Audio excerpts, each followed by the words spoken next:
Sir Walter Jones. Who is it? Sir Walter Jones. What's his name?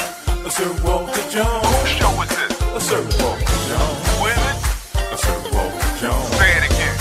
Sir Walter Jones. Who you with? Sir Walter Jones. One more again. Sir Walter Jones. The Sir Walter Jones Show. Co-host Alvin Carter. We are a Christian talk show in where we tackle all the hot topics in a believer's walk. Monday is Men's Night. The Men's Chronicles, a woman's guide to men. Sir Walter Jones. Who is it? Sir Walter Jones. What's his name? Sir Walter Jones. Whose show is this? Sir Walter Jones. Who is it? Sir Walter Jones. Say it again. Sir Walter Jones. Who you with? Sir Walter Jones. One more again. Sir Walter Jones.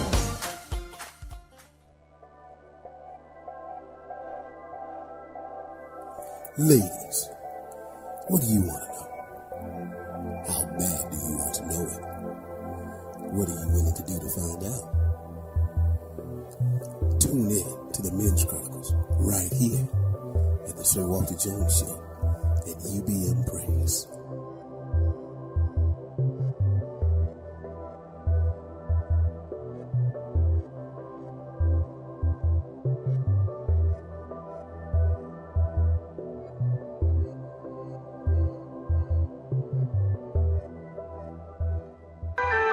Corey Feldman has no idea what it's like not to be famous. He was just 3 years old in this McDonald's commercial. McDonald's gift certificates. I literally was famous before I knew my own name. His roles defined the 80s. Goonies. This was my dream, my wish. Stand By Me. You call my dad a loony again, and I'll kill you. License to Drive.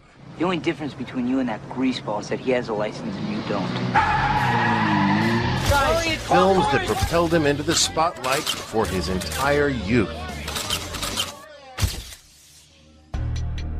But being famous so young, he says, caused serious damage to him and his friends. Do you feel like you missed out on a normal childhood? What childhood? I don't know what that means. A lost childhood and a loss of innocence.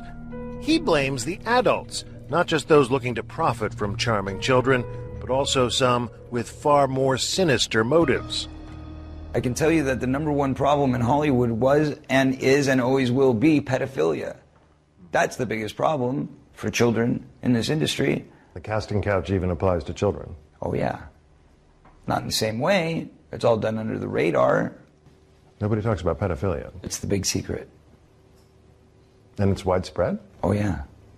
I was surrounded by them when I was 14 years old. Surrounded. Literally. Didn't even know it. It wasn't until I was old enough to realize what they were and what they wanted and what they were about and the types of people that were surrounding me till I went, oh my God, they were everywhere like vultures. Vultures who Feldman says abused him and his best friend, the late child actor Corey Haim, his co-star in The Lost Boys. Well, what happens if my mom is dating the head vampire? Feldman says the trauma of that pedophilia contributed to Haim's death. There's one person to blame in the death of Corey Haim, and that person happens to be a Hollywood mogul. And that person needs to be exposed, but unfortunately I can't be the one to do it. But the person that knows who did it and knows who he is watching right now, I guarantee you. Yeah. Intriguing. Yeah. There was a circle of older men that surrounded themselves around this group of kids. And they all had either their own power or connections to great power in the entertainment industry.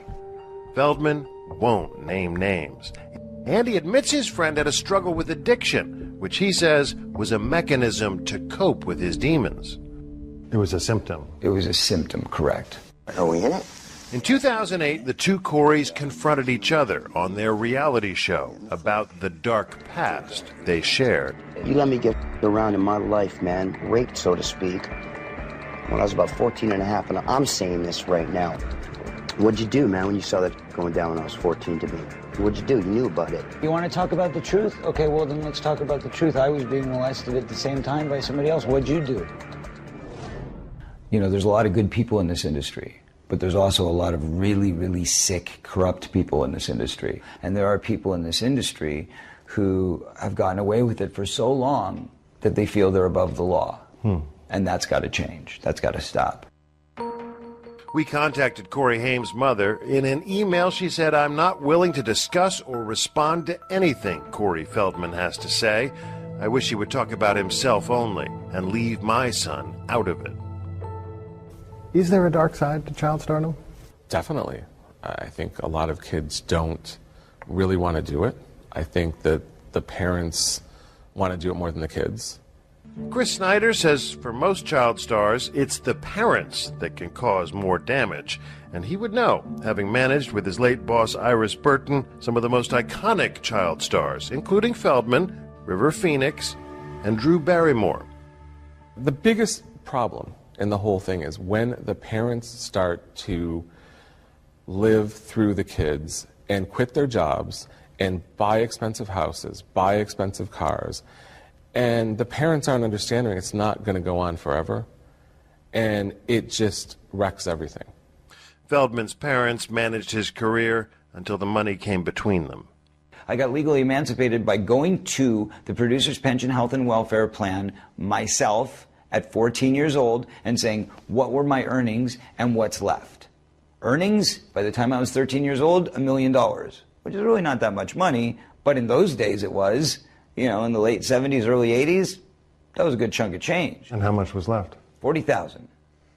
And guess what? When I went in for the emancipation trial, my father said, since I spent my time with you on your last film and took it away from my office where I should have been focused, instead, I'm going to ask you for that $40,000 back as repayment for the money that I lost in my business. You had to pay your dad? Correct. You can check the court filings. That was a fact. Wow. So I started at zero at 15 years old, coming out of the hole. We asked the court for the records, but they're sealed. In a statement, Corey's father, Bob Feldman, told us any money that the court awarded is a fraction of his claim. And this was a reimbursement for strictly professional expenses. For instance, private school, a publicist, professional wardrobe, traveling expenses, and lots more. This helped to save his career while he was in trouble with drug problems. I thought I was doing the best for my son, and I am always here for him. Child stardom is not a dream Feldman has for his own son. I'll see you in a minute. He is, after all, one of the few stars who doesn't let his child get photographed on the red carpet. Would you ever put your own kid into the industry? No, absolutely not. Never? Never. I believe that everybody in this world should have the freedom of choice. And child stars don't? Child stars have nothing. They have nothing. They have no choice. I was never taught how to have a family. I was never taught how to raise a child because I wasn't raised properly. I was never taught how to care for somebody because I was never shown genuine love. I was shown business. This is what you do. Here's how you read a contract. I knew how to read a contract by 10 years old, but I didn't know what it meant for somebody to come in and tell me they love me and kiss me goodnight. That's a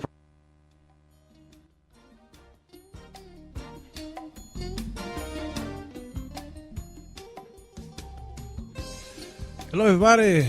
Sir Walter of the Sir Walter Jones Show. I am he, and I'm excited to be here.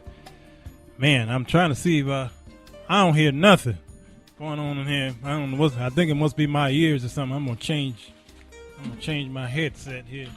Y'all hold on 1 second, okay? Hold on. Okay, all right, that's much better. Yeah, I had some bad headphones. Sorry about y'all there. Yeah, I'm gonna do this again. Hey, everybody, Sir Walter Jones Show. I am he. Man, did y'all hear that file? That Corey Feldman file? Ain't that something? Corey Feldman, pedophile, failure that is in Hollywood. It's going on. It is an epidemic in Hollywood. There are some monsters in Hollywood. They should have a movie called Monsters in Hollywood, and they should be around this whole pedophilia, this whole child molestation stuff. It is larger than you would ever imagine. Many of your friends have gone through it. They've suffered it. They're living it now, the pain and struggles. It's 30 years ago, and they're living that life. You don't know why they act the way they do, and you don't even know why they repeat what happened to them by doing it to their own children. I have people who have inboxed me to tell me about some things that'll make your teeth fall out. Man, I'm telling you, and I don't know. The Lord has given me this opportunity and this charge to talk about topics that the average church or Christian won't talk about in an open forum, but we do. I was given that charge years ago. I didn't know how I was going to get it out, and the opportunity for this show came about. And so here we are, and we talk about these things that y'all just, it's taboo. And what we do is we try to bring light to it so that you can see it, because it's hidden in the darkness. We shine the light on it, let you see it, let you examine it, and then many of you have been victimized, or some of you are survivors of it. And so what we do is we tell you why this thing happened to you or your children or someone else in your life. We examine it, and then what we do is we see if we can find a cure or a healing in all of this, because there's always a healing. There was a balm in Gilead, and his name is Christ Jesus. Is there a physician there? Sure is. Jesus Christ is the way. As a matter of fact, engineer, matter of fact, pull that up. Jesus Christ is the way. That's going to be my 5 o'clock song, right? Jesus Christ is the way. That's Tremaine Hawkins. Pedophilia versus child molestation. Pedophilia versus child molestation. That's the topic of this show. 2 weeks ago, we did a show on pornography and how vast, how large it is. Pornography has no respect of persons. It attacks men as well as women. Yeah, more men watch it, for sure, but you'd be surprised the percentage of women that are watching it. And they watch it for various reasons. One reason why they watch it is because some of their men, friends, husbands, fiancés, boyfriends made them watch it, encouraged them to watch it with them so that the men could be stirred up sexually. So they said, you watch this with me and it'll help me. And they start watching it, and then like a drug, they got hooked. Other women, because they have been delved into sexual acts young in life, they were looking for something stronger, and the porn industry was a savior for them in a sense. Okay, and then so you have to go to Spreaker.com and listen to that show on why do men watch pornography. It's one of the deepest shows I've ever done. Very gripping. Today might be number 2. I don't know, but this pedophilia thing is vast, and I had a friend who I dearly loved. I'm not going to say her name on the air because I believe in protecting people's privacies. But she told me she was married, had children, she loved her husband dearly. And come to find out that he was molesting the children. And, the one thing that I hear from people who have been molested is that I went to my mom, and my mom didn't believe me. And she went right in. The moms usually go into denial. And then they will start coming up with these scripts, like by saying you led him on, your dress was too short, you shouldn't have been hanging around his room after midnight, all kind of things. So what they do is blame the victim, their own children, because you have to put yourself in the mind of a parent whose child comes to them and says that the man that you're sleeping with has been sleeping with me as well, but he's been molesting me.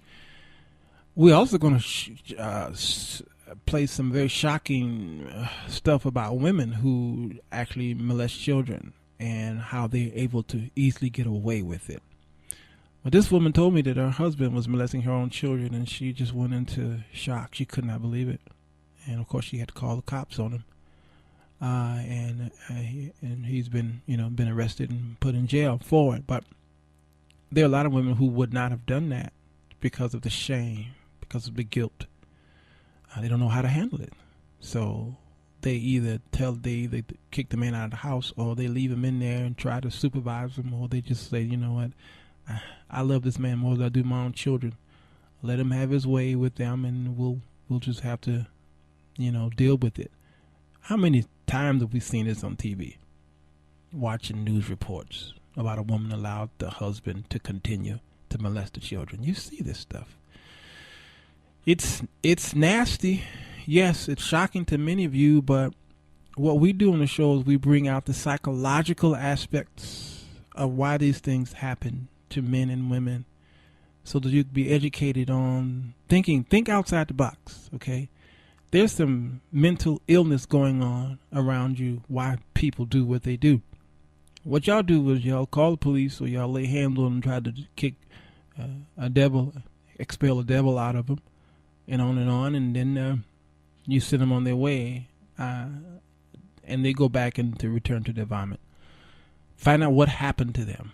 I mean, I have some files that I'm going to play that's probably going to shock a lot of you, because pedophilia is huge in the city as well as the country.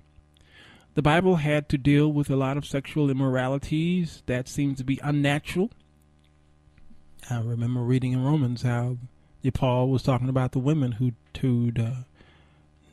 pretty much disregard their natural affection. Now, he was speaking on homosexuality, but you can actually place that scripture in the place of being unnatural, meaning women naturally are nurturers to their own children. But how many news reports have you seen where women were tossing their children in the lake and killing them, stabbing them, shooting them, doing all kind of things, dropping them off somewhere in the forest, because they were in love with some guy, or they just didn't want to deal with the kids. Usually some guys involved. Unnatural affection. Where's this coming from?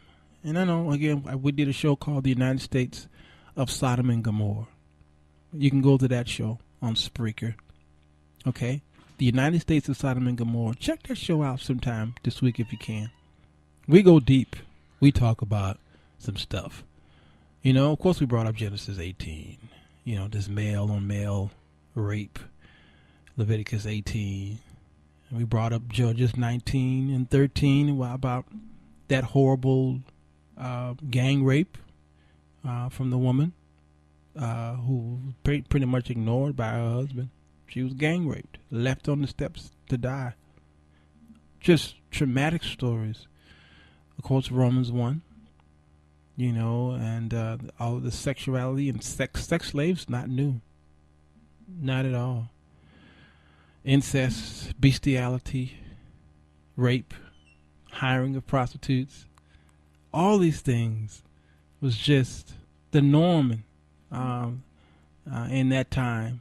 And I think, in my heart of hearts, that Rome fell partly because of their sexual immorality. Homosexuality, I think, ruined them in a sense. These are things that we don't know because we don't really know our history. And again, we're doomed to repeat it. And I think that's what's going on here in the United States. We are repeating it. It's bad, y'all. It's bad. I think it was a prominent Italian historian has claimed that the Roman Empire collapsed because of a contagion of homosexuality and effeminacy. Made it easy pickings for barbarian hoarders, sparking a furious row, they're saying here. Yeah. Roberto de Monte, he was about 63 years old, the deputy head of the county's National Research Council. Yeah. They say he's crazy, but I think he's on to something. I know some crazy people who talk some sense sometime. Yeah. But I guess what we have to do is define what this pedophilia thing is so that we can make sense of it. I'll tell you what I had to go through, and we'll go into it because I love the transparency of our shows. Every guest we bring on here, we make sure that we tell them, if you can't be transparent, you can't be on this show. Nope. This ain't a Sunday morning sermon. No, this is Friday night in the room, just me and you talking. Act like the audience ain't there. But pedophilia or pedophilia is a psychiatric disorder, it's saying. Now, pay close attention to how the APA, this Psychology Association, and these other ones that are deemed experts on certain things dealing with the psyche, pay close attention to wordings, because at one time homosexuality was considered a mental illness, and then suspiciously it was erased from that stance. All right, and we've talked about this on the show a few times. You have to go into this. There's a manual. Those of you who are psychologists out there, you know about the DSM. All right, that's the Statistical Manual on Mental Disorders. You'll see that word, that name, DSM-5 and DSM-2 and all these names. Okay, but it's a psychiatric disorder in which an adult or older adolescent experiences a primary or exclusive sexual attraction to pre-pubescent children. Okay? Generally age 11 years or younger. As a medical diagnosis, specific criteria for the disorder extend the cutoff point for pubescence. And I think that's the word, and you guys can spell it out on Facebook, to age 13. A person who is diagnosed with pedophilia must be at least 16 years of age, but adolescents must be at least 5 years older than the prepubescent child for the attraction to be diagnosed as pedophilia. You understand that? Yeah. So pedophilia is termed a pedophilic disorder in the Diagnostic and the Statistic Manual of Mental Disorder. That's that DSM-5 I talked about, and the manual defines it as a paraphilia in which adults or adolescents 16 years of age or older have intense and recurrent sexual urges towards and fantasies about these children that they have either acted on or which cause them distress or interpersonal difficulties. The International Classification of Diseases defines it as a sexual preference for children or pre-pubertal or early pubertal age. That's what pedophilia is pretty much in a nutshell, okay? But when you get to child sexual abuse, there is a difference between the two, they say. Believe it or not. Child molestation is a form of child abuse in which an adult or older adolescent uses a child for sexual stimulation.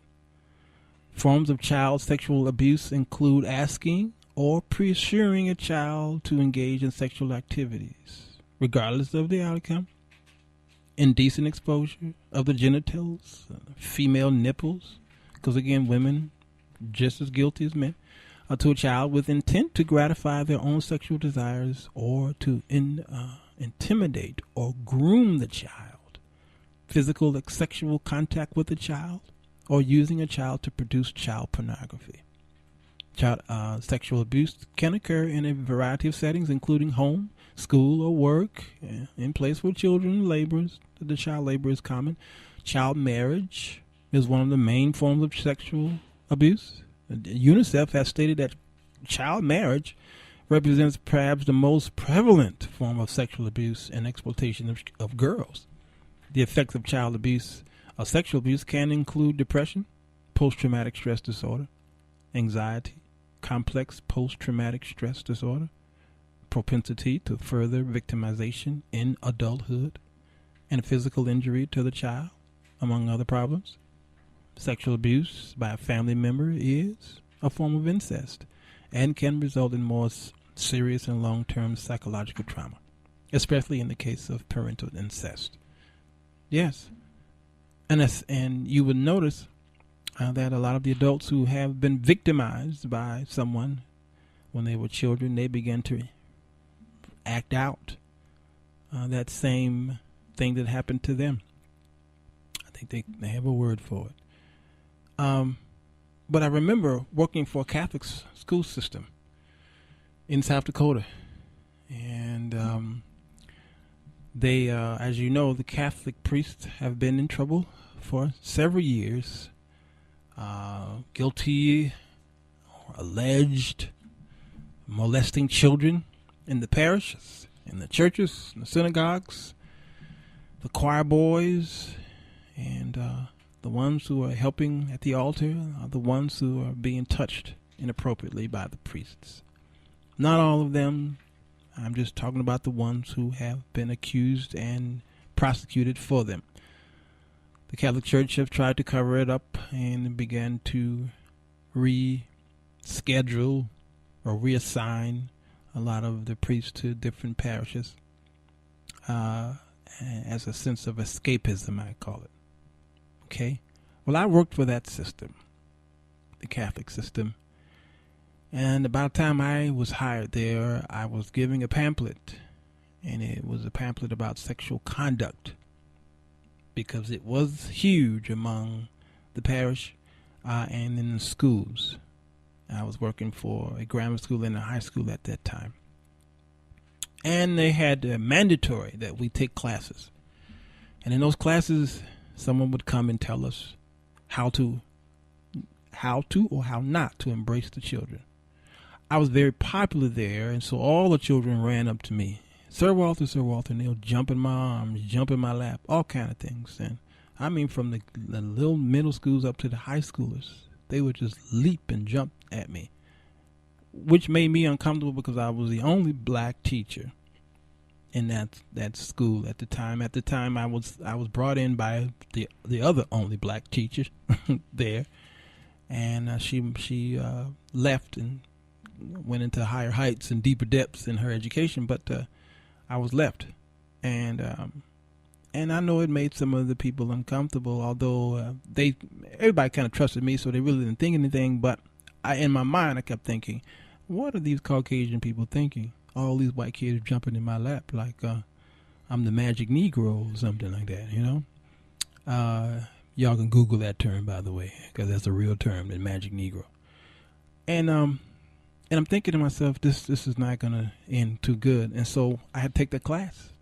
And they says, those of you who are very popular, if a child jump and try, and they're talking about the women as well. If a child comes and tries to hug you, you put your arms out and do not hug them. You are not allowed to touch them from their shoulders on down to their feet. No. You reach out and you shake their hands. And it was disturbing to some of us because like, how do you control that?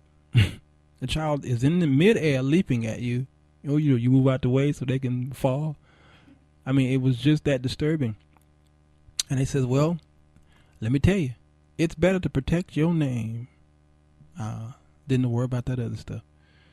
Because all it takes is for somebody to accuse you of doing something you didn't do. And you don't want eyes looking at you. And that was hard for me. And I didn't work there that long. After that, I had to get out of there. Because I'm a very affectionate man. I'm going to go into this break, and we'll talk about this in a minute. But I want to play this file by Billy. This is the Unsung series that came on TV One. This is the Billy Preston story.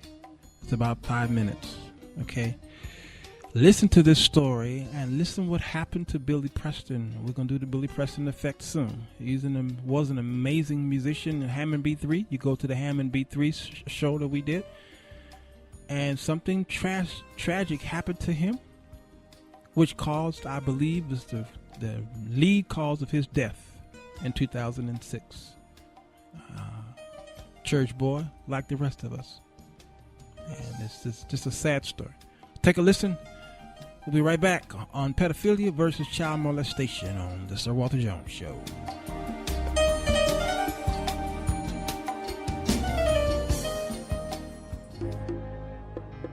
A great deal of the drinking and a great deal of the drugs probably was suppressing a lot of things that he had to deal with early in life. Billy would later reveal that his childhood had been clouded by a dark secret. He did confide in me. He did tell me that he was sexually abused as a little boy. He went to his mother, and he told his mother, and his mother was in denial and in disbelief and didn't protect him. And what that did to Billy's psyche is the same thing that happens to so many young men that are the victims of that intrusion on their person. It destroys your feelings of self-worth. that happened to him was so wrong, and it was like nobody really cared. You know, you move on, but he couldn't move on. That dictated, I think, his entire life. He was a masculine man, and he liked masculine men. As a matter of fact, he kind of scared me because his masculinity made me feel like a girl. One time he's got this boy, this like actor / model with him, very nice, but within the first 3 minutes he manages to take his shirt off. So the guy leaves the room and Billy's just staring at me, and I stared at him. I said, "So do y'all have any children together?" he just went like this, his shoulders went, he looked back, he said, "No, but we sure are working at it." Billy was gay. He didn't wear it on his sleeve. How could he? He became a black man coming from the church. The church would have destroyed him. So he didn't wear it on his sleeve. You know, one time he said something funny. He said, we're talking about choirs, he said, "Oh, that's the original Gay Straight Alliance, the church choir." He said, "It's the gayest place in America, black choir." He was not ashamed of who he was. That's important, that people know that. He wasn't.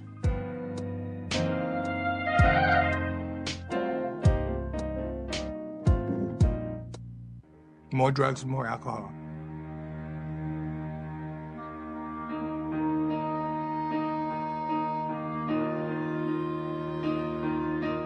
Billy would drink. His favorite drink was Hennessy.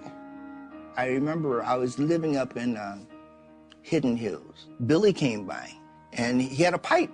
I don't think he and I said 5 words to each other that day. He had this pipe, and that was kind of what was up. I saw him at one of his low points in Holland. He had moved to Holland, and he just wasn't doing well, and his reputation had gotten bad. He was just showing up at clubs and playing, you know, his hits without any kind of feeling and just wanting to get out of there and party. Billy's ever-present smile was fading, and the deep scars from his childhood sexual trauma were getting harder to hide. He was really tormented by that. That's what basically screwed up his entire life, was that situation that happened when he was a little boy, about 9 years old. To have your childhood, your virginity snatched from you. You know, you didn't give it up. It was snatched. It was taken. For the life of me, I couldn't get Billy to go to therapy. And I'm telling you, I tried my best. He says, you know, they can't help me. You know, yeah, they can, Bill. But I don't know if he was ready to deal with anything.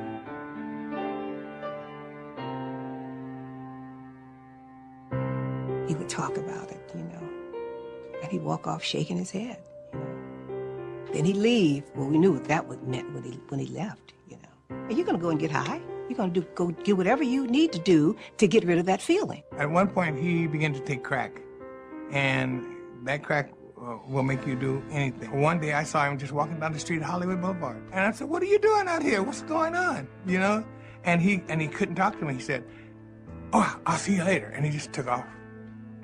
I saw a different type of persona take on because of that drug, and that was the one that broke my heart. Show up for some session at 10 in the morning, and he'd smell like alcohol, and he'd need $100 to go pay someone, or he couldn't do the session, and he'd come back, and then he'd start crying. He'd feel bad about it, and then he'd be fine for a few weeks. It was so sweet. It was just, you know, heartbreaking. It wasn't like somebody who was a bad person or who wanted to do this. He was just under that control. It was so hard for him to get free of it. He said, "Man, I was doing the David Brenner show, and he said I had got paid $30,000, and I went straight to the drug dealer, got that first hit, and $30,000 later, I couldn't get the same hit." $30,000 chase, man. In 1991, Billy was arrested and charged with cocaine possession and sexually assaulting 2 separate men. He pleaded no contest and served several months in jail. In 1997, he returned to prison on a probation violation. His sentence was extended when he pleaded guilty to insurance fraud. I didn't know that Billy. That Billy was not the Billy that I made music with, and he would never hurt anyone.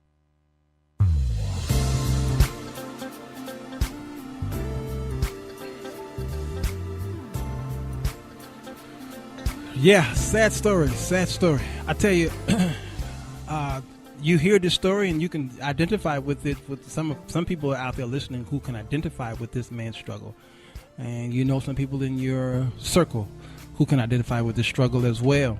That's why we do these shows. Again, our Christians struggle with the same thing the worldly people struggle with. We really do. Yet we love God and we want all of Him, and we want Him to deliver us from these struggles.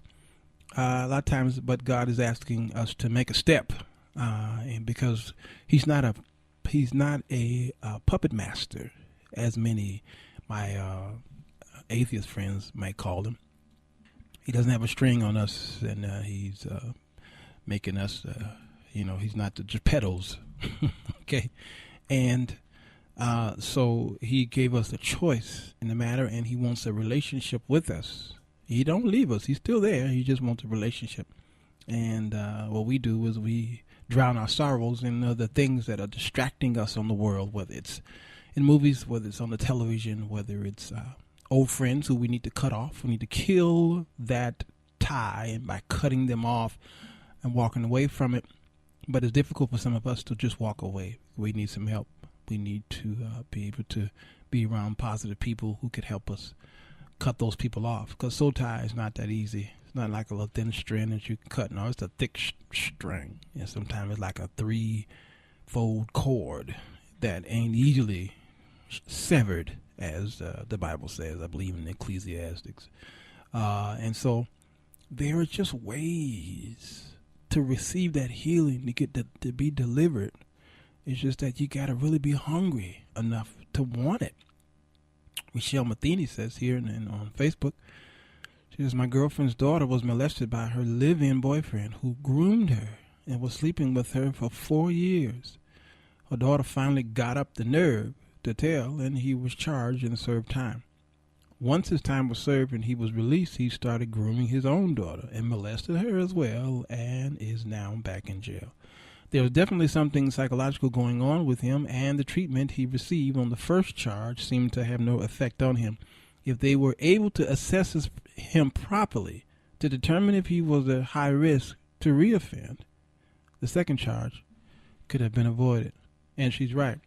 We're going to talk about that in a minute, about the recidivism and also the treatment. Can a person like this be treated? Is this treatment just like kicking against the pricks? Paul Rogers says one sign of behavior health disorders among children is the interest in torturing animals. Our society only gives lip service to hurting people with mental disorder, and he's right. We talked about on the show about those who go off on tangents and commit mass murders.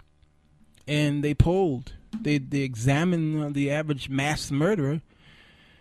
95% of them, if not 100% of them, tortured animals when they were children. Tortured them. And some of you know some children when you were kids. I knew one who would take little puppies and throw them down the stairs, break their legs, and give them trauma and just all kind of abuse. And I might have been 7, 8 years old when I saw this man, just this guy, he's about my age, maybe a couple of years older than me, just throwing puppies down the stairs. He enjoyed hearing them scream. It traumatized me. I could not believe that someone could do that to puppies. It was a dog that had just had a litter of puppies, and I couldn't believe it till this day.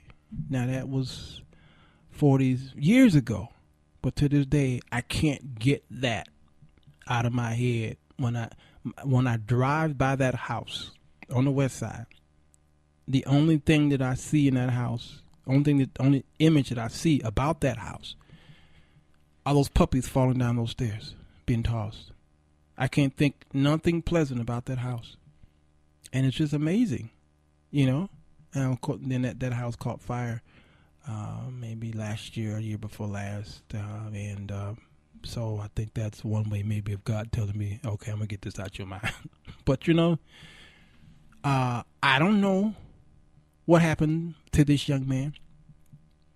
But I would not be surprised if he was one that fell victim of these things here, who became the predator that we may see on television.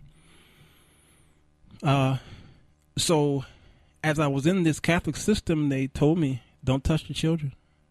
And if the children get out of control, you call on someone, a higher authority than you, but you can't touch them. Can't do it. And so when I go into churches today, children are attracted to me. I'm like a magnet to children. I love children. I have several not godchildren. It seems like I'm picking up a godchild every once a year because I love children. I love supporting them. I have a couple of them that are in college. I have 3 God children that are in college right now.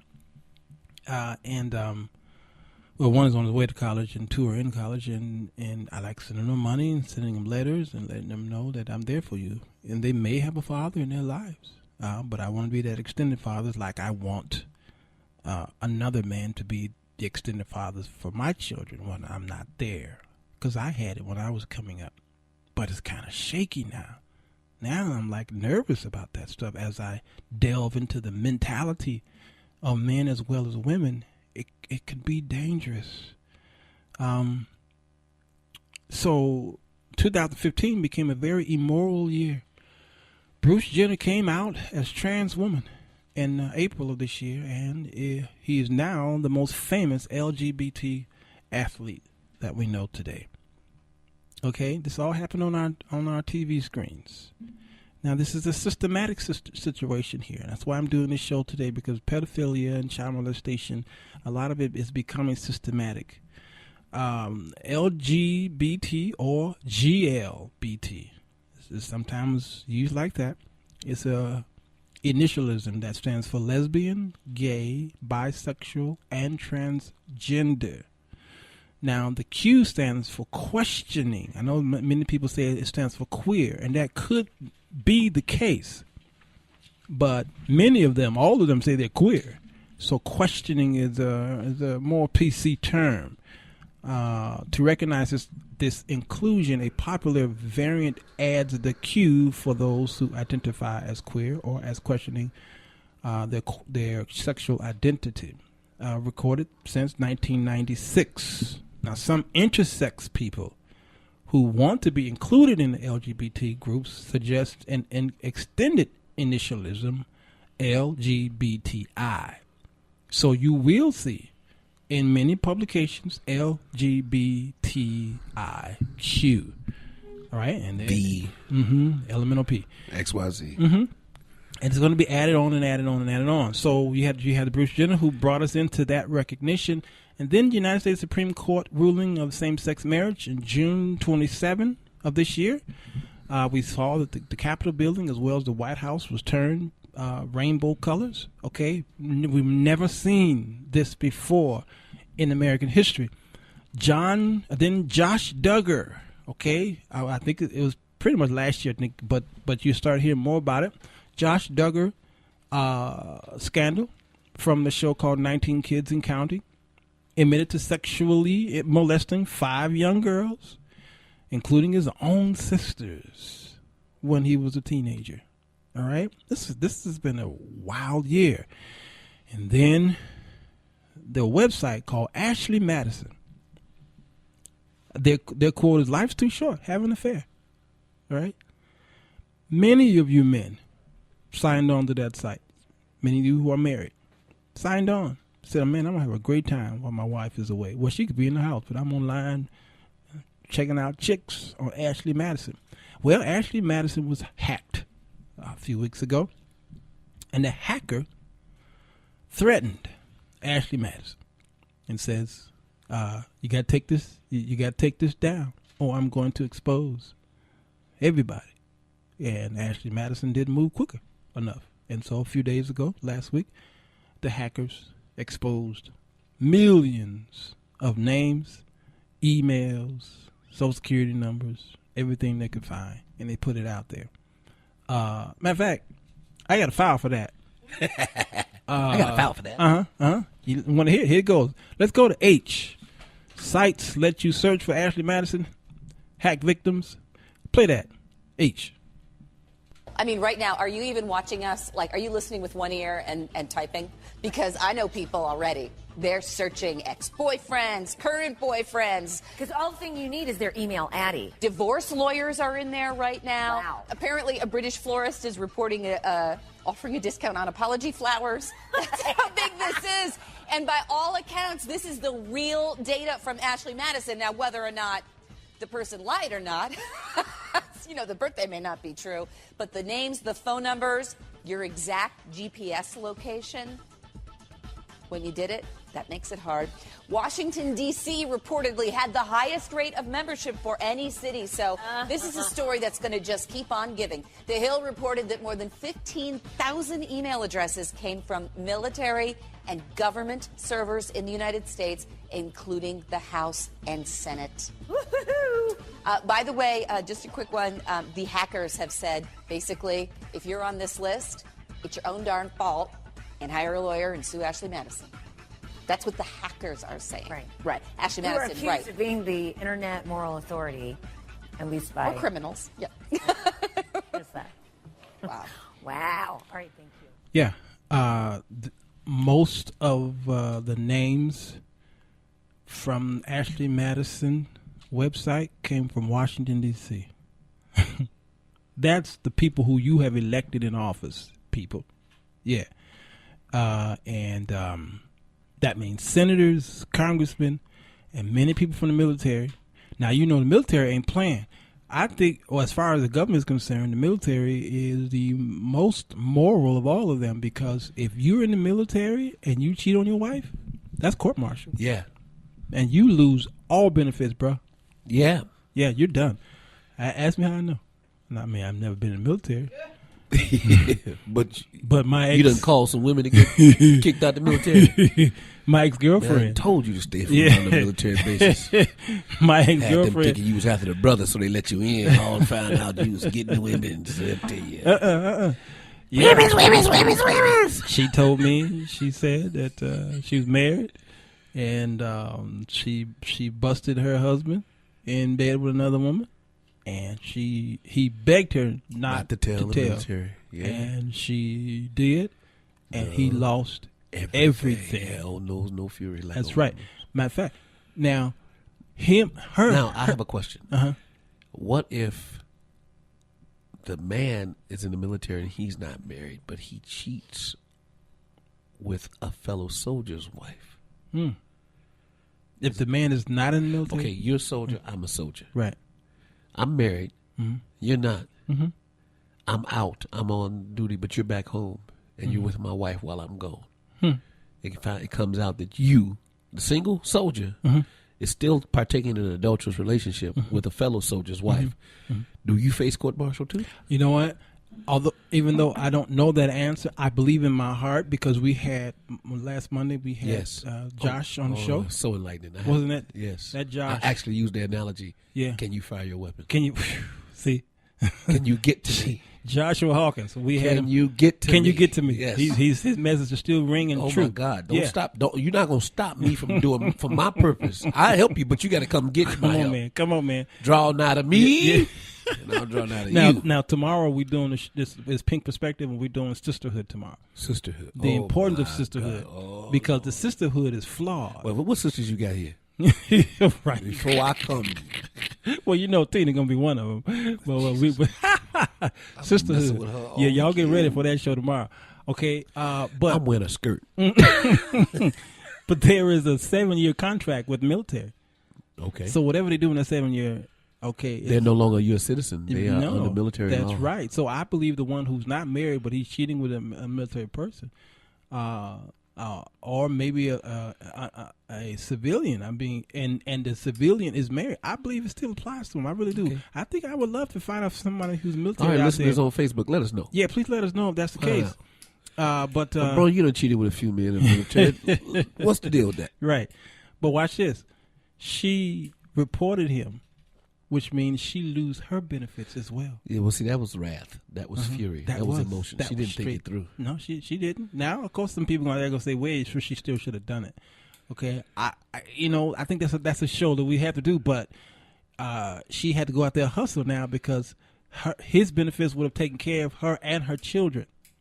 But because she did that, he got court-martialed. He lost everything, and she loses as well. That's something to think about, y'all. It's a lot to think about. Woo! So this Ashley Madison thing going on, and that's a lawful but not expedient. Yeah, position. That's one of those things right there. I true agree. So the one thing that sparked this conversation today is, of course, Jared Fogle from the Sandwich Place, Subway. Although I like Quiznos better. Of course. Yeah, you can pay a little bit more, but it's some good. Just give me some Wonder Bread and bologna. That's a Wonder Bread, but man, fried, back in the day, let it bubble up. We couldn't afford Wonder Bread back in the 70s, man. We saw that come up in the house. Shoot, what kind of bread y'all had? Mother's? No, we homemade baked bread. We couldn't even afford. We had that Jewel brand. Oh yeah, yeah, that's the best kind. Yeah, I still get that. We saw Wonders coming in because there was a Wonders Bread commercial. And we saw the commercial. We were like, "Mom, please, one day, can you get us a Wonders Bread?" And she says, "Lord have mercy." Okay, baby, one day. Okay, now you go bring a confession. I thought Wonder Bread's packaging was Twister. Was what? Remember Twister? Twisted? Remember Twister? Oh, the game, yeah. Right foot green, left hand blue. Oh my God! Because the colors. Oh my God! Oh my God! I like Twister make bread. I want the Twister bread. Twister bread. Lord Jesus, what's wrong with him, y'all? Well, as a little kid, you hadn't learned to read, so everything was identified by pictures and signs and symbols. You're right. You remember that dog food where they, that little man on the horse, Chuck Wagon. That looked real as a kid. Yeah, and I hated that dog never caught. I couldn't. It's like Charlie Brown kicking the football. Never. You know. It was like he was so close one commercial. I like. Okay, he's gonna get him. He's gonna get him. Still to this day, I'm traumatized by that. But let's go back here. Well, give Iris a Chuck Wagon and let her just chew it. So Jared Fogle, he sent 159,000 texts, 27,000 emails. Really? 47,000 and images. Not one commercial. 3,394. Not one view. Yeah. Hit me. Not I one got a shortage here. CNBCs. Mm-hmm. Okay, I got it. Wait, no, it went out again. His search warrants were issued for 21 cell phones. Whoa. 5 MP3 players, 6 hard drives, 5 cameras, 10 flash drives, and 22 DVDs. He was busy. That's how he lost weight. He was in that, man. And it was 14 victims, 12 live in Indiana, and 2 live outside of Indiana. So this brother had a problem. Married. Okay, I believe he got children. All right. So, but watch this. He's really only facing about 5 years because of his plea deal. All right. I think, again, a lot of this is systematic. I have a file here. I want y'all to pay close attention to this. All right. It's file A. Okay. I'm hoping that, and it'll probably play right at the break. This is James Cantor. He's one of the world's leading experts on pedophilia. All right. And this is the mysteries of the mind. For those of you who are psychiatrists and psychologists, and mental people out there, listen to this file. Pay close attention, and we'll be right back. When I first started meeting pedophiles and working with people who were genuinely pedophilic, I think it took about 2 weeks to grow the skin.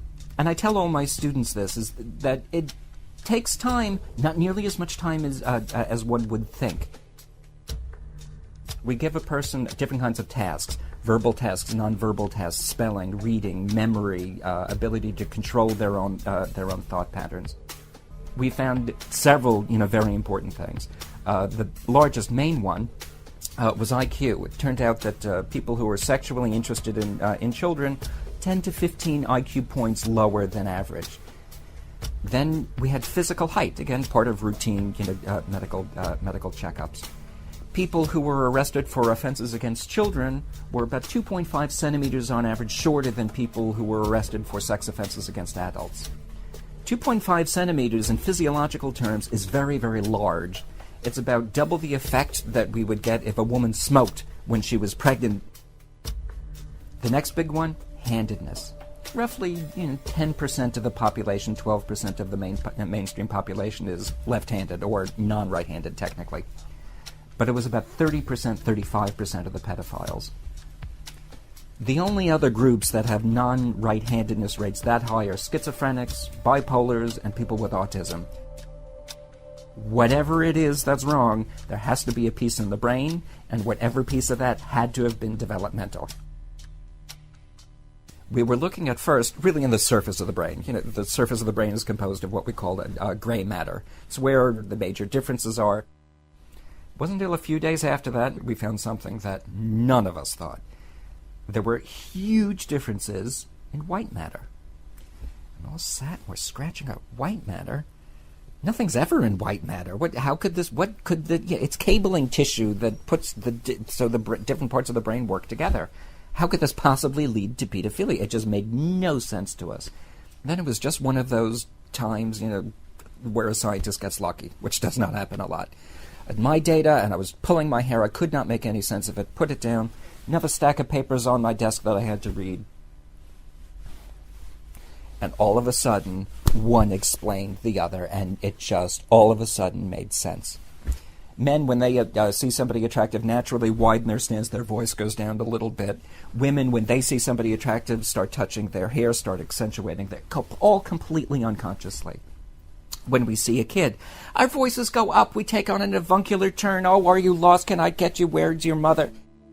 Instead of evoking the responses that come with perceiving a kid, it's as if it's cross-wired, and when it sees a kid or perceives a kid, it's triggering the sex response system instead of the parental nurturing system. A literal cross-wiring. Nobody is in control of or no man is in control of whatever it is he's interested in or not interested in. I think just growing up gay made me naturally sympathetic to that story because, I grew up being interested in different things from everybody else. There do exist the psychopathic, it's very easy to call them evil. There is nothing we can do to help keep society safe except to keep these people out of society. They exist. But for the great majority of them, there's other pieces to the story. These are people for whom there's no reason to think that they did anything inappropriate, that they ever committed any kind of an offense, but they come into a psychologist with, Doc, I got a problem. They can't tell anyone, they can't tell their friends, they have no one to go to for support. There are many situations in which a mental health professional, psychologist, psychiatrist, whoever, is required to report this to protect society. But of course, the pedophiles are in society. They know that this is the regulation, and therefore they don't come in the first place. We should be creating situations where they can come in, remain anonymous, and receive sex drive reducing medications or counseling or group therapy or whatever is appropriate to the situation we're in. Unfortunately, the automatic gut reaction that so many people have to this person is evil, the correct thing to do is remove them from society forever, is actually making things worse rather than better. We need to be able to be dispassionate and clinical and think rationally about the situation rather than giving in to our first instinct, which is usually shoot first and ask questions later, which is unfortunately a great deal of public policy.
Christ is the way.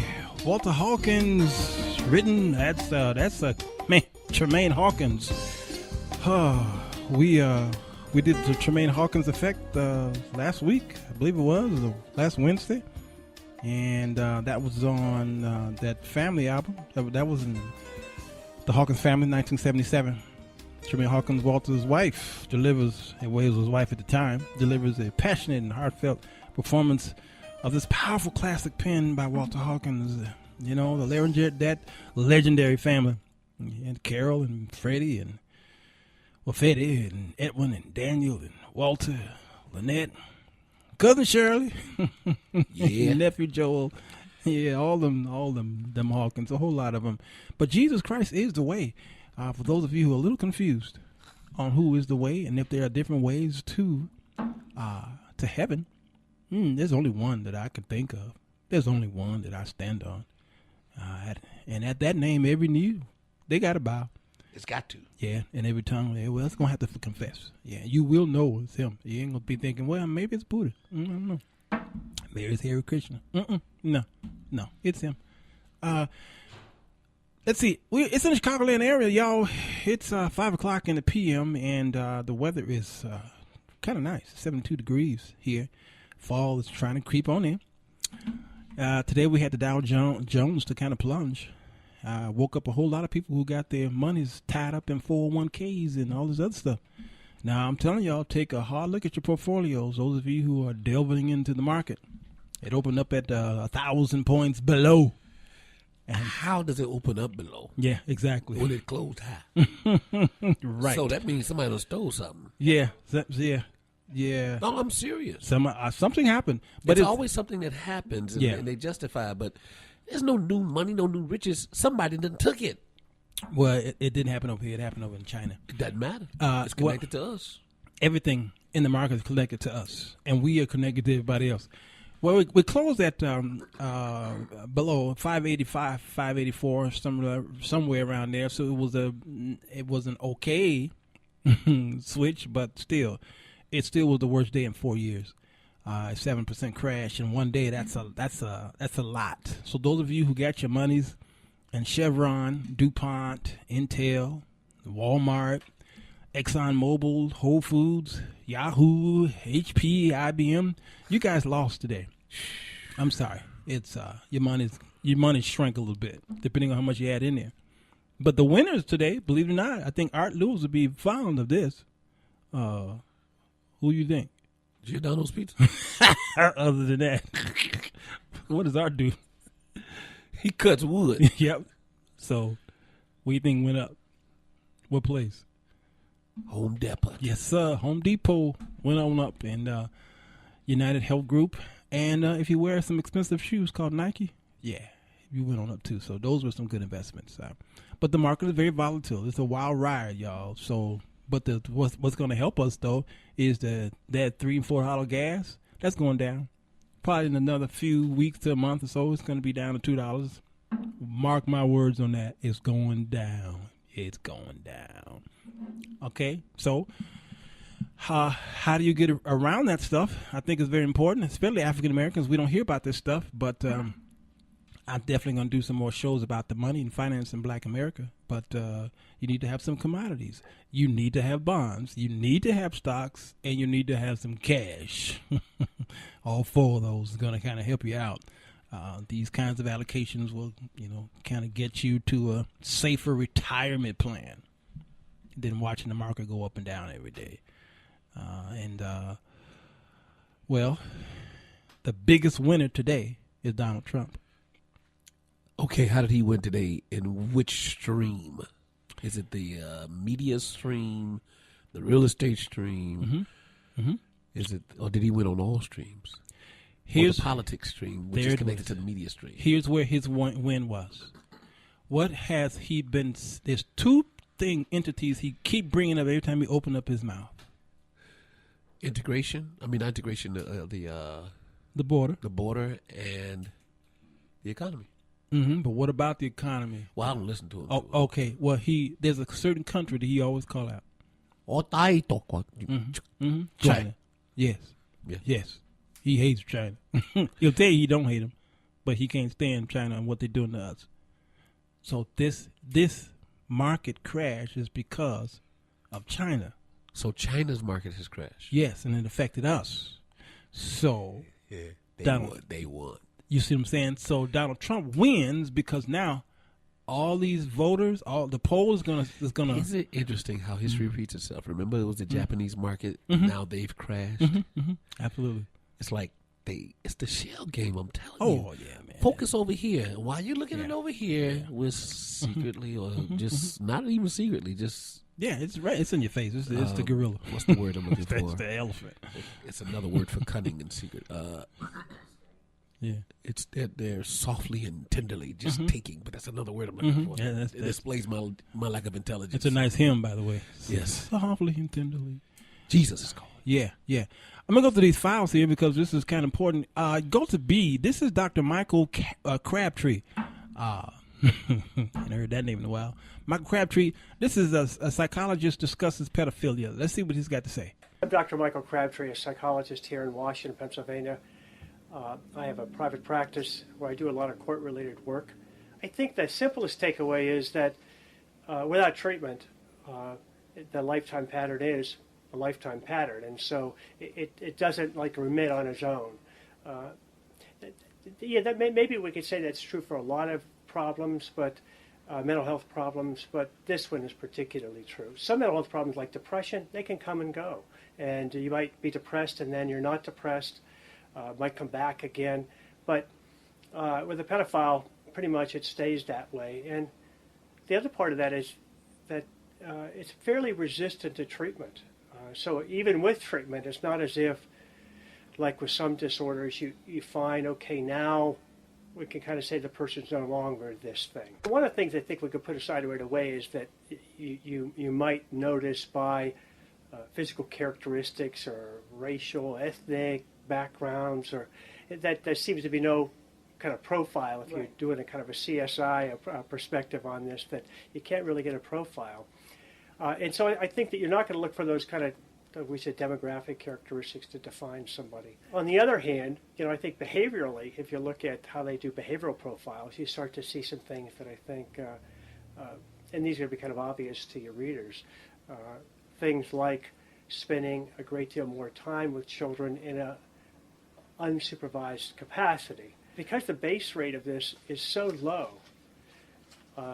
if we kept every adult for spending time with our children, we wouldn't have any adults left to be able to provide Boy Scout leadership or youth group leadership. And so we're not going to automatically say that excludes somebody because they want to spend time with children. But unfortunately, nested within that group are people who use that cover to develop closer relationships. The data suggests that 25% of boys and 30% of girls have been sexually victimized as children.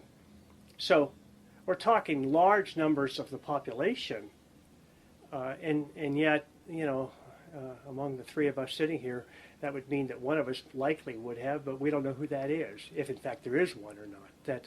And I think that goes to your office with 10 people or your office with 100 people, that you're seeing among that group of people 25 to 30%. But because it's such a cloistered topic that I don't think we know enough about it. For children, it's not so much the shame of sex, because I think that's probably something that we adults probably have a lot more shame attached to than kids do. But I think it's the shame of talking about something that they know is bad and don't know how it is that they can bring the topic up. It's heartwarming when you see a kid who finally has the courage to talk about it, because then you have a child who's willing to provide the details. But I just would say rhetorically, how do you start that conversation if you're sitting there at the dinner table and it's Uncle Joe or it's cousin Harry or whoever it was? And so I think that there's a kind of a cloud there, and most children are willing to just not talk about that. And the second part, I don't think you have a vocabulary to talk about it. Kids don't understand what just happened here. And then the other part is the fear. I think for some kids, it's really that the perpetrators made them feel afraid of what's going to happen. Sometimes the fear is subtle. Sometimes the fear is outright horrendous when they start to suggest what they're going to do to mom or dad or somebody else. And children then have that extra burden of feeling they've got to protect everybody, keep them safe. There is, now you heard from Dr. Michael Crabtree and you heard from James Cantor, and notice how they're saying the same thing, but yet they bring out different aspects. For instance, James Cantor did say that the wires are crossed in the brain of this pedophile. So the nurture wire, the one that nurtures children, is crossed with his sexual wire. So he looked at a child. He gets turned on by being kind. Yeah.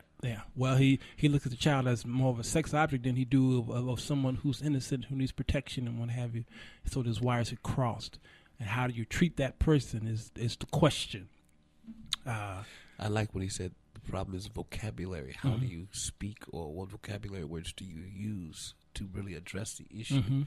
Thought that was a very profound statement to make, because when you can attach proper definition, you can come up with proper treatment. Right. Exactly. And that's why the APA and people, organizations like that, they come up with these terms. And you have to be careful how they put a term on it, because it will determine how we treat it. For instance, we talked about homosexuality, how it was considered a disorder and it was mental disorder. All right.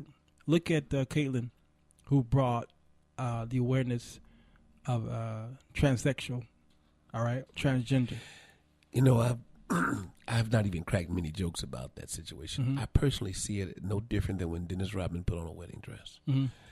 I look at it as makeup, smoke, and mirrors, and marketing. He needed fame and he needed attention. Because if he was serious about it at 67 years old or 60, whatever, in his 60s, he would have went all the way. He didn't go all the way. He held on to some things. Well, I think that's... And what I mean by that is not a complete sex change. He just had... he says he's added the mammary glands and he's done some things to the face. Sure. But he didn't get rid of everything. Well, the professional's going to tear you up for that. Well, they can say what they want. But that's right, because this is your opinion on it, right? Because you haven't really studied the mind of these people. Well, I've heard enough, and I've had a cousin, who's experienced. Now, that. you know what you're doing, right? I'm still voicing my opinion based upon what I heard. Because you said you brought up your cousin, right? So it's still personal experience. Now, does that make anybody an expert? And that's my point. Your personal experience, okay? Because the Obama says we were against homosexuality until my cousin. You see what I'm saying?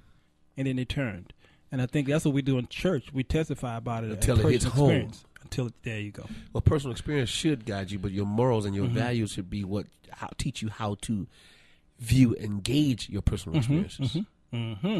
Which should cause you to dig deeper into the psychological aspects of it, though. I think a lot of us, we're too spiritual. We're overly spiritual, and we really ain't worth nothing. Because we ain't got no power. We so spiritual on Sundays. Man, I'm so sick of... Okay.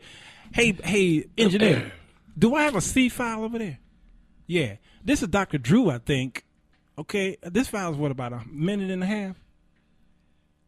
Okay, 2 minutes. Listen very closely, because what you're saying here might be applied to what Dr. Drew was calling this. Surprising. I have to do it. Play that file. Let's see what it is, because I don't see it in my notes. His lawyer says Jared has a, quote, medical problem. Judy, I think he's talking about trauma. I think he's talking about sexual addiction. Listen, Judy and I are going to talk clinically. Let me have the camera again. We're going to talk clinically about this guy. It does not excuse the behavior. It's just a way of understanding. Those of us that cannot get our head around it, when you're normal, it's like inconceivable. There's a reason or there's an explanation for how people end up so disturbed. Yes? Thank you for that disclaimer, Dr. Drew. And yes, the prevailing idea about pedophiliacs is that they are people who have trauma early in life. However, recent research has actually revealed that a lot of these pedophiliacs are people who this to them is like a sexual orientation. It's immutable. It's like heterosexuality or homosexuality. So it's sort of a combo of genetics and environment that create those guys. That's right. And there is a difference between somebody who has pedophilia versus somebody who is a child molester. Right. Some of the child molesters, there's more trauma, there's history of violence. Some pedophiliacs, not so much. Let's clarify it again. Yeah. So pedophilia per se is like a sexual orientation. That's right. Much the way heterosexuality is a sexual orientation. These people have pedophilia, and it's a combination of factors that result in that person. There's sex abusers or child molesters, which he might be. We don't know. We don't know. Those people have trauma and all kinds of work. And the fact that he was obese, morbidly obese, suggests trauma, doesn't it? Yes, because there were other problems and interpersonal issues in his life. Yeah. But there are certain aspects of this that might suggest that there is a little bit of a sexual orientation piece in there, because he treats these children like partners almost. That's one of the clues, whining and dining them at the Plaza Hotel, for example. I mean, it's gross. But it's the way that they conceptualize these people as almost equal romantic partners. That is a sign that they see this as a sexual attractive partner, whereas child molesters may not even be sexually attracted to the people they molest. They do it for power, violence, and other types of issues. Now Yeah. Now, then, that's deep, because what they're doing here is they're saying now it is a sexual preference almost. It is like LGBTQ, which is it's immutable is the word they use. Yeah. Like they can't help it, resist it, no different than heterosexuality. Yeah, but you see what they're saying here, and I think the reason why there won't be a big uproar about what Jared did and others who have to follow, I think Jared is going to be like Bruce Jenner. He will be the poster child for the change that's coming to America with pedophilia. Now, see, you're making that statement, and not to say that you're wrong, but it angers me in how the media crucifies one person for saying he manipulated adults by using some kind of Quaaludes. Well, I'm having my dumb attack again. Inebriating substance, whereas they couldn't make the right decision for themselves. Mm-hmm. So he's villainized. But you're going to say and celebrate this man and say because he has a mental sickness. This is where I'm going. That he gets a pass and he gets... Mm-hmm. I see two things with that one. Okay. One, I see. What? Go ahead, man. Say it. One, the racial aspect of it. Okay, I figured you'd bring that up. And two, the fact that it's so perverse and it's more common than we know. I'm going towards that one. Now, if this passes, why can't sleeping with people while they sleep can't be the same? Was that necro something? No, necrophilia. They're dead. Yeah, they're dead. No, I want them breathing. They want them breathing. I mean, but that's a disorder too. No, I get it. I get it. I'm just saying. So how come they couldn't take that? How come they couldn't say possibly that Mr. Cosby suffers from, a deficiency? Mm-hmm. Why couldn't he be classified or labeled as someone who has this quirk in his sexual makeup, like they're giving Jared, like they're giving others? Because the media is skewed. Well, yeah, I see where you're going. I don't see race in this one here. This I case. do. No, I don't see it in the actual case, but I see it in how it's being reflected and responded. Yeah. Now, again, defended. I will say, had it been the same case with the same two people involved, but the conditions flipped. Because who has done more for children? We can go down the list. Picture pages. We can go to Fat Albert. Sure. He used to be on Captain Kangaroo. Sure. I mean, kids say the darndest things. things. What if it come out that he did that? Would they give him the same defense? Right, exactly. In that case, then that needs to be examined. Absolutely. That might be a problem. Again, that's why I call it systematic. I believe that he's being again, look at the homosexuality situation. The reason why the APA decided not to call it a mental disorder anymore in the 70s is because those who were on the panel at APA because they infiltrated. That's what I'm saying. They infiltrated. They got in. Now, before I didn't get to finish my point. With Jared, he basically put those kids to sleep and slept with them. Mm-hmm. They may not have taken Quaaludes or Benadryl. They may have taken gifts. They have been inebriated by gifts or whatever they were lacking. Because when they were accusing Michael Jackson of it, they crucified him for it. But now he's being justified? No. Yeah, it's system. It's just finally the system finally caught up to itself and is finally here. Like the Supreme Court making the ruling this year, it was in the making, and they knew. They waited strategically to put the right people in. Now we got one. Yeah. Okay, and so I think this year again, y'all may be listening to this show today and said that's wild, that's crazy. Okay, fast forward 5, maybe 10 years, we don't know. It's already been stated in the Facebook drive that this is already in plan. Yeah, it's coming. Y'all gonna look back at the show and say, you know what, he was right. This is, I believe in my heart. Only good thing about that, they won't call you a dirty old man. No, they're not gonna do that. They won't do it. Okay, now. Women molest as well. Yes. Okay. I've got some files here, man. Okay. This is from Michelle Elliott from a book called Female Sexual Abuse of Children. Let's go to D, engineer, and we're going to just take this through the break. We'll save that song that I have at 5:30 to make that my outro, okay? Let's play D, female pedophilia. Female pedophiles. There's a great deal of controversy about this. In fact, when I brought up the issue that women could sexually abuse children, I was vilified. I was cast out of the sisterhood. I was no longer a good feminist because sexual abuse had to be under the guise of male power. And if I had a significant number of women who were sexually abusing children and I knew about these women, then that messed up the male power thing. And surely if women were going to abuse children, then they had to be doing it under the thumb of a man. A man had to be telling them to do it. So there are female abusers. They haven't been recognized. They've been able to disguise their abuse, I think, more cleverly than men have. And society doesn't want to believe that there are female abusers. It's easier to think it's a nasty man. Do women tend to only commit child abuse if there's a man involved as well? No. In over 75% of the cases, the women acted completely alone. Most times there wasn't even a man in the premises. So, the excuse. It's interesting about us as women because we're quite willing to accept that we are a superior breed and that we do everything right, but quite unwilling to accept that we could do anything quite as horrible as this.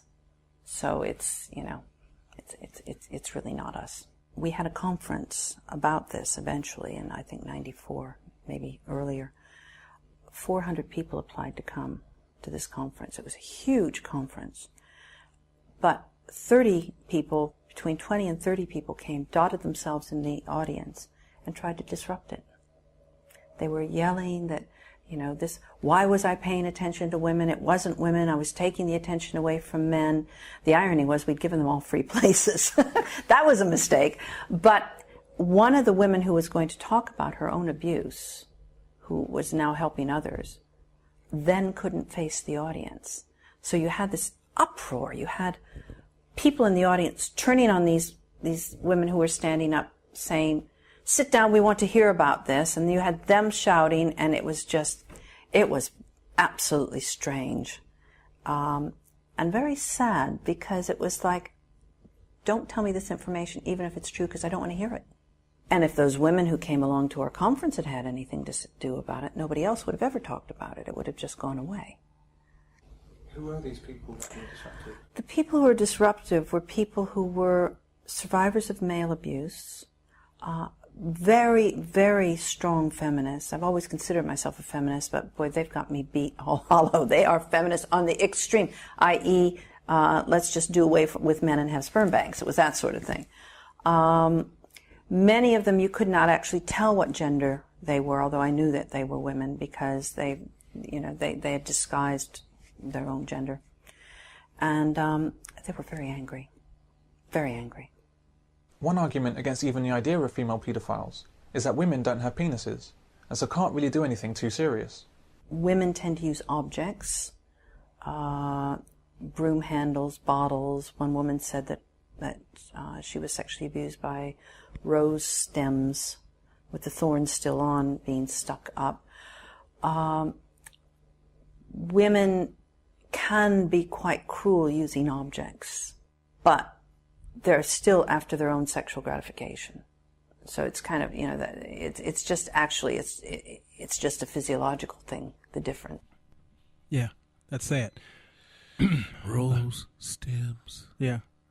And she says the women could be a little more brutal. Yeah. Because they have to use different objects. Yes, but I've also seen fights between women who are homosexual and the male role player. Mm-hmm. I've seen domestic abuse cases where the women are in far worse condition than when a man gets hold to them. It's like they are vicious. They are very, because they know where to hit. Yes, they do. They know the spots Yeah. on another woman far better than we do. That would be to do more damage and how to do it. Yeah, and a twisted mind will do a twisted thing. A twisted mind will do a twisted thing. That is so true. I think Eric said something very profound here. He says they know what to say in counseling to satisfy the therapists. Predators are usually quite intelligent. Yeah, because they practice, they learn, and they learn from their mistakes. They study and they deliberately plan out what they're going to do because they want to keep doing it. Right. They do. We're going to go to part 2. This is E, female pedophilia. Now, look at these are the signs, because women will find jobs where children are. So it's usually a daycare, school, or what have you, and that's where they're able to sneak in. Well, they're right in front of you, and let's see what this sounds like. Yeah, women who sexually abuse children like to have jobs where they're around children, nursing, teaching, daycare, things like that. You really don't think twice. I mean, most parents don't think twice about leaving their children in care of a woman. They do now think twice about leaving their child in care of a man. Again, I think that that's wrong. But there you are. That's what's happening. So they will find jobs where they can get in contact. It's like an alcoholic in a bar. Yeah. If you can possibly, if you've got an addiction, and this is an addiction, then you will go to some place that you can actually practice your addiction. And any place around kids is a good place. I know there are plenty of women who commit paedophilia, and they get away with it because of the mother expectation, because of the image that they can use of the motherly type. So a woman can go to a schoolyard quite happily and watch the children go by, but if a man does, there's something perverted going on there, and that's how a lot of older female paedophiles get away with it and continue to get away with it, and they will do, because we're letting them. If we think about women and men in that way, then we're making it easier for them to. The vast majority of the people who have contacted me have told me that it was their mother who sexually abused them. Now, I wouldn't like to say that that's what's happening necessarily with child sexual abuse everywhere by women. But the mother can disguise what she's doing, putting cream on the child, bathing the child, holding the child in bed. Society thinks, ooh, that's okay, because it's a mommy. Maybe it's a bit suspect because it's a dad, which I think is very sad, but that's how it goes. Yeah, that's pretty sad. Real sad. Yeah. So, again, we see this on TV a lot from the women who have been arrested because they did an unnatural act towards a child. Let's go to F. This is... you had to use F? Yeah, I had to. This is child erection, okay? The child... I guess that's better than E. Yeah. The child, the boy, is getting an erection. Now they blame him. They say, you're responsible for that. If you're getting hard on, that means you're enjoying this. Now listen to what she's saying here. That's not true. Well, I'm just saying, they happen at some of the most inopportune times as boys. You just said what she's going to explain, but more in a scientific way. All right, let's play that. Women who sexually abuse kids, if you look in the media, have affairs with them. They seduce them. The victims, if they're boys, are always described as older than their age. They look bigger. The woman who ran off, I've forgotten her name. She ran off about 2 years ago to Florida with a 14-year-old boy. She was his teacher. I think she was 30-something. This was described as an affair. And my comment was, if that had been a 31-year-old man who'd run off with a 13 or 14-year-old girl, would we have described it as an affair? No, I don't think so. We excuse women. We don't want to believe it. And as Jermaine Greer said to me on a television program, well, if it is a woman having sex with a young teenage boy, i.e. a 13 or 14-year-old, and he gets an erection, then clearly it's his responsibility. And I'm going, excuse me? This is not logical. So it seems that the boy, if it's a boy, the boy is blamed in any event. If it's a girl, then it's kind of, that must be, she must be a lesbian. It must be something like that. It must be a lesbian affair. No correlation between a boy having an erection and wanting sex, just as there's no correlation with a girl having an orgasm and having sex with an abuser. Children's bodies respond to sexual stimuli. Their minds, their development, their beings are not ready for it. What people do forget is that sexual abuse can feel good if it's not violent and nasty. I mean, you see my kids, when they were tiny, when they were like 7, 8, 9 months old, you go in and you find them with their hands inside their nappies asleep at night. The same with girls. So there's a sexuality that children have. But when that is hothoused, when it's forced, when the development is at the behest of the abuser and not at the natural developmental level of the child, then that's abuse. When you talk to these boys who have these affairs, and I put that in quotes because it's abuse, with older women, at the time of the affair, they're usually confused. They've usually been told having sex is a good thing. And other people would say, oh, you lucky boy. Oh, you've had sex with an older woman. Boy, I wish I was that. When you talk to them 10 years later, and they look back on it, one man said to me, in fact, he's in the book, I did a program with him, and he said, I should have been out kicking footballs with my friends. I should have been dating girls. I should have been concentrating on my schoolwork, he said, and all I could think about was the next time I was going to have sex with my teacher. Mm-hmm. And nowadays, I did hear you. Nowadays, we look at TV and we see a teacher who was molesting. Yeah, now they'll realize a teacher. That's a woman. Any other woman they won't. Right. But if she's a teacher, they'll get her. They'll get her. But we as men say, go on, boy. Now watch this. Now watch the double standard. All right? A father knows that this child is molesting his son. He's a little, boy, if I was your age, now if that was a male teacher, mess with a daughter, he'd be. You're right on the double standard. Oh yeah, he going to jail. But let's be honest. Yeah. If you was a sophomore in high school, would you see it as being abused? That's what I'm saying. Men, all men, I don't care who they are. Oh, okay. Yeah. Okay. We look at it. We all have a double standard in a sense because we look at, man, if I was.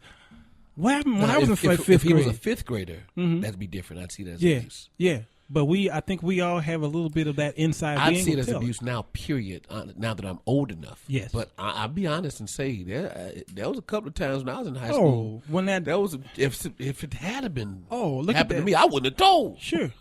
What's that woman, Laternal or something like that? Oh, yeah. Okay. For years, back then, I was like, I'm so jealous. Right. I mean. Yeah, you see what I'm saying? But we had a beautiful assistant principal. Her name was Miss James. Oh, she was fine. We used to get in trouble just to go to her office.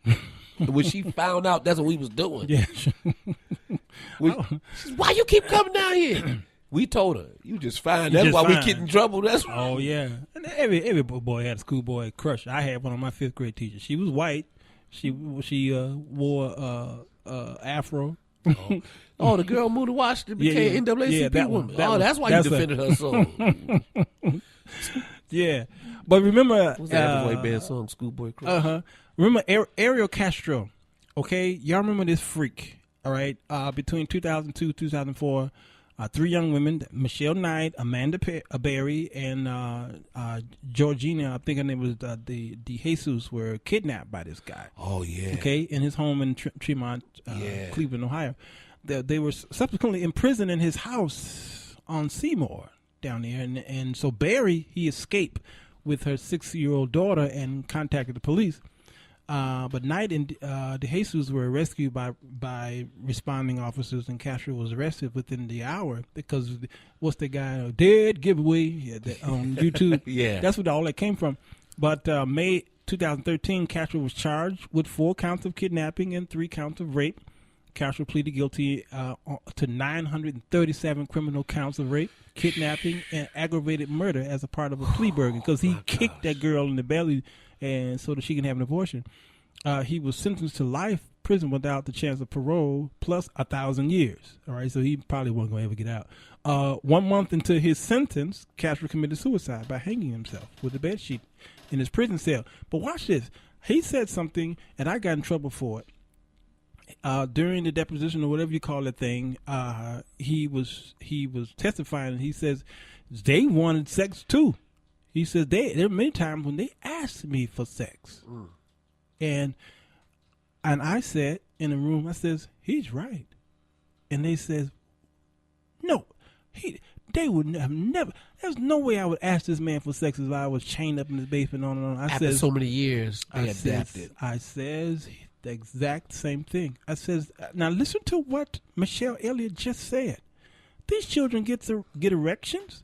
The girls they have orgasms. Okay, because if it's not abusive and rough, the pleasure takes over. And if you've been chained up that long, after a while, your body like a drug beginning to desire it. So I guarantee you, they did ask, and sometimes they might have asked just to appease their oppressor. But if you go to G, which is the last one, the female. This is where women try to get even on their husbands or boyfriends by falsely accusing him of this sexual abuse. Divorce cases, custody cases, we're seeing more and more and more of that, where the woman wanting to get full custody of the child is suddenly, out of the blue, making allegations that the father has abused the child and is coaching the child to say the same. When you talk to the child, however, and they cannot describe the sounds, the tastes, the smells, and all of that, you can start to know that they've been coached because they're just parroting words. But it's so destructive, both to the child. I have no patience at all with parents who use that, with the mothers who use that as an allegation against fathers to keep them from their children. I think that is wicked. Wicked to the utmost wickedicity. Yeah, it's really sad. So to recap all this up, Dr. Drews called it a sexual orientation, and well, he says in their minds it's a sexual orientation, on and on. And here it goes again. APA added again in 2013. This pedophilia is not a sexual orientation, and erroneous use of that phrase will be corrected soon in its new manual on mental illness. The American Psychiatric Association said Thursday. This is October 31. Again, you cannot say something derogatory about any type of action towards a man and say it in front of those who are giving you money. Okay? Politicians in Congress and Senate and vice presidents and presidents, they have to say what the money tells them to say. Yes. Okay. They have to pass laws. Regardless of what the constituents say. It's what the money says. It's what the money says. And so they accepted them. Come on, man. Gifts and prizes. And I think Nadra on Facebook kind of hinted to, we got to have her back on the show. Yes, we got to have her back. She got to come back here because she's saying some things. She's just she could be considered an expert. Yeah, I know for a fact she's an expert on this. Yes. Okay, she's a former gay a lesbian we had on the show. Matter of fact, go to Spreaker.com and you can hear her show, which at one time was the highest rated show we had for months. And she's come back on here because now she's professing to be a former gay, and that she's talking about this whole sexual orientation situation. And I'm telling you, she's going there. But the APA is now okay. My bad. Okay, and this is stuff that's around us every day, and we don't know what's going on. Money makes the world go round, man, and it speaks. The Bible speaks of money in two ways. Number one, money answers all things. Yeah, it does. Even if it ain't a good answer, it's still an answer. It shows an answer. Yes, sir. And then, of course, the root of it, the love of it, is the root of all evil. But what causes someone to molest is that he says focus on the cause. To do that, we must know the cause. What could possibly cause someone to suddenly molest a child? In general, sexual abusers act because they fit into one of four broad categories. They act because, number one, they are children or teenagers who are sexually curious or experimenting. Mothers, fathers, if you're out there right now and you notice that your child is doing, because I've seen this with my own eyes, if you notice some children are doing things, I saw a child being groped by another child, an older child, in a room, just being dry humped, as y'all call it. Yeah, okay. God. Yeah, I've seen that. I've seen it. You should be surprised. You wouldn't be surprised what I see in schools. Oh, I believe that. Yeah. And that's where it starts. It's the experimental stages. Yes. Okay. When you're not supervised. Yeah, you got to supervise that stuff. You can't just let everybody come sleep over. Because back in the day, our parents did not allow us to sleep on everybody's houses. Oh no, there's no way. Number two, they have a medical or mental problem that needs treatment. Okay. Number three, they are opportunists who lack feelings for others and who have an antisocial personality disorder. Okay, those kids who are teased in school. Look at Jared, who was obese for a long time. Okay, and his eating habit was Subway, which made him millions because he claimed that he lost weight on Subway. Of course, that's kind of hard to believe, but I guarantee you, it didn't start in 2006 or 7, what they were talking about. I think this started way back then. And he either had the desire, and now that he had the means, he could actually bring it into reality. Absolutely, because he flew out of town on the pavement of Subway. Yeah, and did his thing. Hey, kids, hey, absolutely. Put that 6-inch down. I got a $5 footlong for you. Yeah. Okay. Number 4, they have an ongoing sex drive directed towards children. Okay, here's the category. Number 1, children and teenagers are sexually curious. Curiosity is a major trait of humans. Some teams use much younger children to find out about sex because they can convince these children to take their clothes off. Most teenage experimenters, as they get older, stop all sexual interactions with children. Okay? Number 2, a few sexual abusers will sexually touch a child because they are profoundly intellectually disabled, or they have developed a brain disorder, or they are psychotic. Close supervision and, when appropriate, medications to control the disorder often stop some child molesters in that particular group, because there are those children who Down syndrome, who have mental disorders and what have you. They're mentally they didn't form properly. A lot of those kids are attacked or molested because they intellectually they're not there to fight off the attackers. Yeah. And the attack is subtle, of course, but it happens. It happens, and it's sometimes repeated because the initial fight off. Then sometimes they don't fight it off. They just want it over with so they can get done and move on with their lives. Absolutely. Because they are afraid if they tell, then they'll become a target or they'll get bashed. They're afraid if they reveal it, then they'll look, the family, because this spins off too. Sometimes when you talk about other people's problems in front of kids, and kids hear you and how you respond, or what you think, and your pontificating summations, and then you don't know it, then your child is being a victim, and they won't tell it because they heard what you said about somebody else's child. For example, that old fast-tailed girl got raped because she was fast and she was asking for it. But when your child gets raped, you what? I'm not fast. I wasn't asking for it. I don't want you to think, I don't want to get whooped because I got raped. Because I've seen her tell her that too. Sure. Or in other young boys' cases, they don't want to be labeled. Right. Or there's the boy who got booty busted, because I've seen that happen to kids in the neighborhood after they tell it, and then it becomes another tag to get teased by. Yeah. Or then sometimes out of curiosity, kids will ask the rawest questions. Right. Man, what it feel like? I don't know, I'm serious. I've seen kids do that. Yeah. And I've been a victim of it. Sure.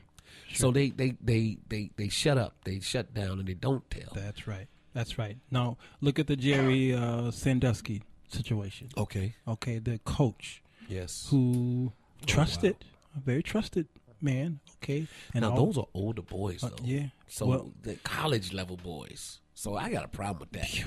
Yeah, See, but it's I abuse. got a problem with abuse when you're over 18. Mm-hmm. I've always had a huge problem with that. I see that as opportunity. I don't see that. I'm sorry. Yeah. Excuse me. I think that that's a bum deal all the way around. These are high school graduates. These are college men. Mm-hmm. Did he beat them up? Or did they consent and now they don't want to own up to being attracted to same sex as well? No. And then we're talking so many years back where it was not fashionable, but then they found out they can make some money and sue, and they just capitalize upon it. Mm-hmm. I got a whole big issue with all of that. You have mixed emotions on it. Not mixed emotions at all. No, I think they were consenting young men, and he was a consenting young man. They were all in the closet, and now they're being opportunists and capitalizing on the situation because there's precedents set now that they could sue and get money. 18-year-old boy, come on, man. No, that's a tall order, and that's why I say that means nothing. Let me tell you something. Let me tell you something from my own experiences. All right, in college, I was 18. And it was the band director's secretary picked me up. When I saw him, he had the Jerry curls. He had that one gold tooth, okay? And he walked like a woman. I said, "Uh-oh." Okay, but just take me to the dorm. And he did. We drove from Orlando to Daytona Beach. And those of you who live in Florida, you know it's about an hour drive. Yeah, ain't nothing close. Okay? And well, that was about an hour drive. And we get there and no problem. I registered and everything. Okay, weeks went on. Okay, I had to walk by his office in order to go to the band room, and every time I walk by his office, he'll summons me. Come here, Walt. How you doing? All right, good. And he will whisper in my ear, "Okay, boy, you sure look nice." I'm 18, and then he would the next day he would pat me on the behind. Bloop. Okay, I saw football players do that. No problem. And I'm 18 now. But I knew that there was something inappropriate about that. I agree. Okay, all right. And so I'm saying to myself, I'm feeling uncomfortable walking by his office. So I would walk another way. But then he would see me on the field. Did you sleep with him? Really? No, I'm asking. No, you didn't. 18, you didn't. Let me get to the point. Okay? Because I was 18. I had women problems and I had men problems. Precisely my point. Okay, now that's what it seemed like it's against your point because what you're saying is these 18-year-olds were hiding a particular desire of homosexual. That was not me whatsoever. May not have been you, but the ones that they said they. But I'm these saying are not people who were accused. You gave it to. You seem like you gave all those 18-year-olds. You said because they're 18, they're mature enough to say no. I think the manipulation could be at any age. It's like the lie we tell people who says that the age of accountability is 12. But that's a lie because I know people who are 25 who still ain't grown. I get that. Okay, all right. But he started whispering in my ears. Okay. All the sexual things he would do to me, and that's when I said I had enough. And I looked, and I looked in that band room. I said, "Well, how many of these boys did he have his way with?" And I quit the band. I couldn't take it no more.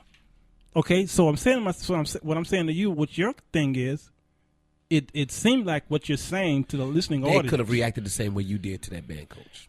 But watch this though. There was opportunity at stake here. There was scholarships at stake here. If they had come forth, they could have lost everything, man. And they could have. And I think they're no different than these 12-year-olds. I understand the influence aspect. Mm-hmm. However, there's a fear. They followed through. But I think because of fear, I believe. And I believe the predator put something in their ears which made them fear. I don't think 18 has anything to do with it. Okay. Yeah. It has something to do with you. Yeah, I got the heck up out of there. See? I wasn't playing that game. Because if you was good enough to make it at Penn State, you could transfer and go to another school. Yeah, it's just not that easy. I think you're not. Well, hold on, both of y'all, hush. Yeah, I've been there. I've been abused. But I know. But you seem like you're giving it to everybody. You can't say that. No. Play my outro. We can fight this all the way out because as a kid is one thing. 18 years old, is a whole nother thing. That's just like saying, like the analogy that was used with alcoholism. You go to the bar, you know, those same kind of draws and appeals. You tend to go to what's in you to some degree. Mm-hmm. It wasn't in you to have somebody go in you. Mm-hmm. You was the Right. enter. You were, you know. Mm-hmm. So you decided, forget all this. I'm leaving. Forget this, man. I'm Right. gone. Right.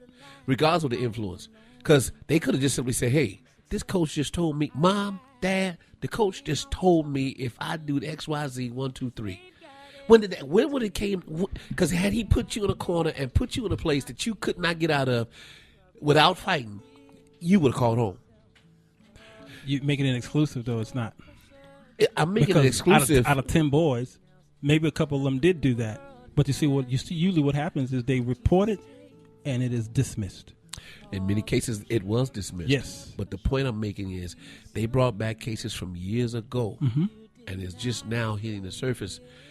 And they even fired the head coach. Mm-hmm. He soon died. Yep.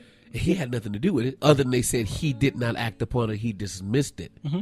The fact of the matter is, those boys that are now profiting from it, they got double profit. I'm sorry, because at 18, you know what you want to do. Okay, all right. I worked at a school where the assistant principal was being kind and nice to me. Mm-hmm. Take me, drop me off, giving me money, this and that. And when he made his move, I said, you know what? Whatever floats your boat, but don't try to set my sail.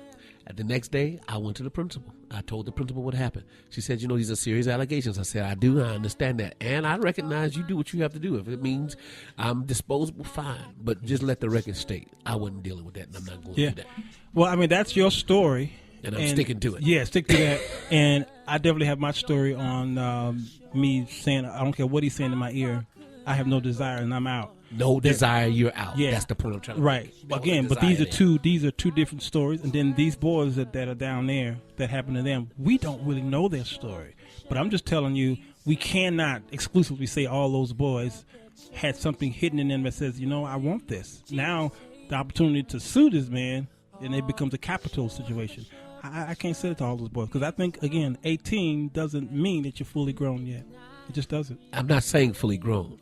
I'm saying fully aware of what you want and don't want. Oh, it seemed like, in a sense, you kind of use it in the same vernacular. Sexuality, your sexual desire, even if you never do anything, you may be a 40-year-old virgin, but you know what you like. Mm-hmm. You could be, you know what I'm saying? Yeah. You know what you're drawn to and what you will and won't do. You could have been a virgin at 18. You still wasn't allowing him to do that to you. Yeah, yeah. Tomorrow. I mean, because he came in that shower. Yeah. He caught them in the shower. They stayed in the shower. You a football player. You mean to say you can't be evasive? Come on, man. We can fight about this tomorrow. Tomorrow, we're going to Pink Perspective. Meet us tomorrow. Tina Steele will be here. We're talking about sisterhood. Penn State Pennywares. Yeah. Go to Spreaker.com. So Arthur Jones Show. Turn my mic off.